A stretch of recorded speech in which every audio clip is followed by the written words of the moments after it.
En toda producción es imprescindible recordar que si la hoja de rodaje especifica que la hora de inicio son las 7 de la mañana, la cámara y el equipo de cámara debe estar situada sobre su dolly, o bien sobre su trípode, o bien sobre su steady, con la óptica preparada, colocada, toda la configuración de cámara hecha, todos los elementos perfectamente limpios y preparados para rodar, y en general todo aquello que tiene que ver con el equipo de cámara, los mandos de foco, los accesorios, etcétera, etcétera, preparado para escuchar la palabra motor a las 7 de la mañana. En el mundo real esta política lleva incluso a que se realicen apuestas no exentas de ironía sobre la verdadera hora a la que se iniciará el rodaje. Pero lo cierto es que a las 7, si le marca las 7 de la mañana, debería ser las 7 de la mañana la hora en que el equipo de cámara esté absoluta y completamente preparado para rodar, y así debe ser. Puede parecer una tontería, pero el tiempo de encendido de las cámaras y de preparación de esas cámaras no es baladí. En determinadas condiciones, como hemos dicho en capítulos anteriores, puede que la cámara necesite un ajuste extra, un remapeo del sensor, un balance de negros, una ejecución de APR o un black shading, es decir, un sombreado de negros para los distintos tipos de exposición en las distintas gamas de latitud de la cámara. ¿Qué ocurre cuando esto es necesario? Bueno, si hay un cambio de temperatura muy brusco, o hemos iniciado en exteriores o en interiores con determinada temperatura concreta el rodaje y no hemos hecho un balance de negros correcto, o no hemos realizado, en el caso de que sea necesario, un black shading completo, nos podemos encontrar con graves artefactos en la imagen, con problemas de viñeteo, con problemas de incluso sombreado de color. Así que para evitar todo esto, ya digo, es conveniente estar preparado y, en caso de que sea necesario, realizar un remapeo del sensor o un balance de negro si es algo más sencillo, o bien esto que decíamos antes, que era el black shading. El caso más exagerado, porque en realidad cubre más posibilidades, es el black shading en las cámaras RED.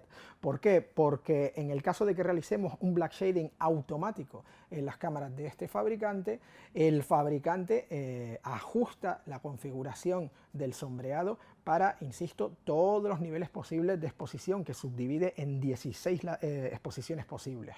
Cuando hace esto necesitamos la friolera, porque es lógico, de 40 minutos para terminar el proceso.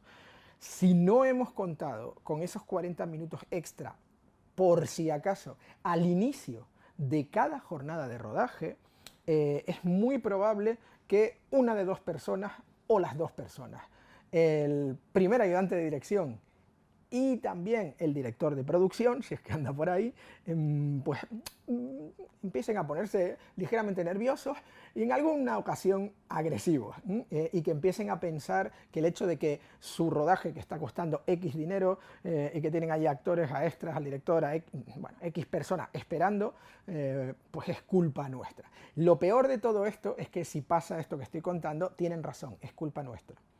Así que vamos, por favor, a ser muy conscientes de esto. Ese tiempo extra que desgraciadamente nos quitamos de dormir, como si se durmiera en este trabajo, ¿no? Bueno, pues ese tiempo extra, ya digo, es necesario y hay que tenerlo previsto. Y si al final no se utiliza y has madrugado para nada, mejor. Pero, por favor, tened en cuenta que cuando hay imprevistos, o sea, a diario, es bueno estar preparado y ser flexible. Por eso es necesario tener en cuenta no solo los tiempos de encendido propiamente de la cámara, sino los tiempos de configuración y los posibles ajustes de esta clase del sensor en casos de cambios muy bestias de temperatura y humedad. El protocolo a seguir es bastante claro. Sea cual sea la cámara que vayamos a escoger, dependiendo del proyecto, dependiendo de las necesidades, de las posibilidades, del presupuesto y del guión, hay que hacer saber al primer ayudante de dirección. El primer ayudante de dirección es esta persona que sale a la derecha del todo en la foto. Es bueno ver en esta imagen a un ayudante de dirección, un primer ayudante de dirección en su posición natural y, como veis, con un comportamiento propio. Pues bien, hay que informarle de si va a ser necesario, que lo va a ser, de vez en cuando, determinados tiempos en mitad del rodaje para reajustar cosas en cámara, y en la medida de lo posible, y si no es posible exagerémoslo un poco, el tiempo de media que van a necesitar en esas pausas, ¿de acuerdo? O sea que muy importante que digamos eso. También si existe algún tiempo de pre-roll para la cámara, hay que avisar al primer ayudante de dirección y especificarle todo eso previamente, ¿vale? No vale llegar ese mismo día y decir, hoy acabo de descubrir que va a pasar esto. Lo puedes hacer, pero bueno, al fin y al cabo, si te has cansado de vivir, hay otras maneras de suicidarse. El departamento de sonido también tiene que estar informado de los posibles tiempos de reinicio y de las consecuencias que tengan en la media del tiempo que se pierde en la grabación del día. ¿Por qué? Bueno, en primer lugar, cuando nosotros estamos observando cualquier tipo de imagen, a pesar de que se pueda considerar que el cine es un arte eminentemente visual y bla bla bla bla bla bla, y hablemos del cine puro y de todas esas maravillas que decía Hitchcock, porque él era maravilloso, pero el resto no, pues hay que considerar que el audio es mucho más crítico para los espectadores que la imagen. ¿Qué quiero decir con esto? Quiero decir que en el peor de los casos, si nosotros tenemos una imagen deficiente, en una situación en la cual, por ejemplo, estamos documentando algo, y la imagen a lo mejor está tomada con la cámara de un móvil, en un tiroteo, en unas condiciones paupérrimas, nadie entre los espectadores posibles de esa imagen está pensando, caramba, está quemado ese puntito del fondo, o caramba, que no se distingue bien los ojos de esta persona. Es decir, se supone que es aceptable hasta cierto punto, incluso en ficción, porque se hace con toda la intención, pues tener una imagen más o menos lamentable. Lo que de ninguna manera va a perdonar el espectador es que el audio sea lamentable. En el momento en que el sonido no tiene unos requerimientos de calidad mínima que no sean molestos, mal vamos, porque en ese momento el espectador con toda seguridad se va a levantar de su asiento y se va a ir donde quiera que esté, sea su salón o sea una sala de cine o lo que sea. Así que hay que tener presente que el departamento de sonido es fundamental y hay que avisarles de todas estas cosas. Como podéis ver en la imagen, podemos apreciar que cuando se rueda con sonido directo, la cercanía que hace falta del operador del boom, o sea, de la pértiga con micro y demás, a la acción y a la cámara, es muy notoria, es muy notable. Y evidentemente, pues aunque nos parezca ridículo, no es así. El sonidista es una de las personas que tiene derecho oficialmente en un rodaje a decir corten, porque, bueno, yo no lo haría muy a menudo dependiendo de con qué director, pero oficialmente podrían.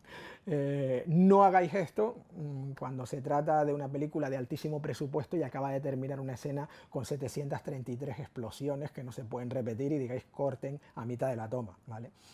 No me estoy cachondeando, es un hecho real y el sonidista de esta película de Marvel, de la que no voy a hablar, acabó en la calle. ¿Qué le vamos a hacer? Bueno, pero insisto, si bien con el primer ayudante de dirección lo que ocurre es que no los valoramos lo suficiente, está muy claro que son los jefes. Mientras que a los sonidistas se tiende a ignorarlos, cosa que es un error todavía más grave, ¿vale? Pues insisto que es fundamental tener en cuenta esto. Cuando rodamos en sonido directo, una de las cosas esenciales es considerar la refrigeración o la disipación de calor en cámara. Casi todas las cámaras de cinematografía digital actuales contienen uno o varios ventiladores. En algunos casos se trata, en las cámaras más portátiles y más pequeñas, de 2 ventiladores más o menos pequeños, y en las cámaras un poco más grandes, pues normalmente suelen tener unos tubos de disipación de calor que van a un ventilador muy grande que incluye un radiador en la parte trasera, por regla general, insisto, de la cámara. Y esto evidentemente emite unos decibelios, emite un ruido que puede ser apropiado o no para la toma. El ruido puede ser demasiado alto o demasiado bajo. Es muy fácil saber cuál es el nivel de decibelios aceptable para un sonidista, 0.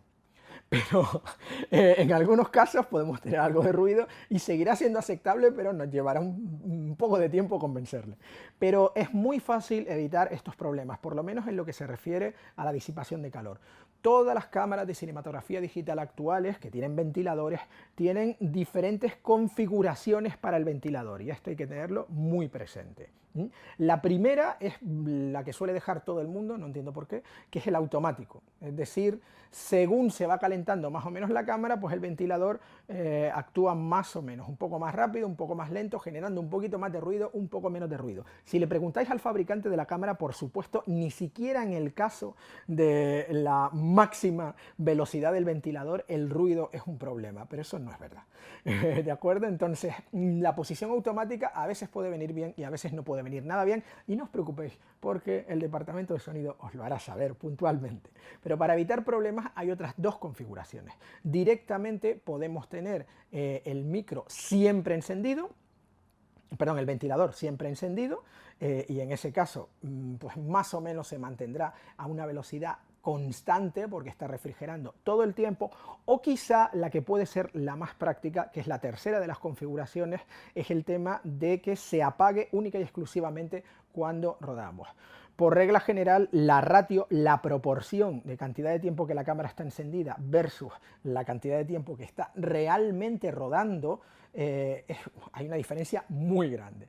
Por lo tanto, la mayor parte del tiempo, cuando estamos en esta configuración, el ventilador va a tope, y está ventilando a toda tralla, y en el momento única y exclusivamente en que le damos al botón de grabar, deja de funcionar. O sea que las tomas nunca van a ser tan largas como para que realmente supongan un problema de calentamiento en la cámara grave, porque, insisto, las grabaciones suelen ser periodos de tiempo muy cortos, mientras que todos los periodos en los que estamos esperando y demás, y la cámara está encendida, ahí es cuando es conveniente que el ventilador vaya a tope. Es una manera muy fácil, muy sencilla, y que está en el menú de todas las cámaras, de evitar un problema que no tenemos por qué tener con el departamento de sonido, cuando además tienen toda la razón.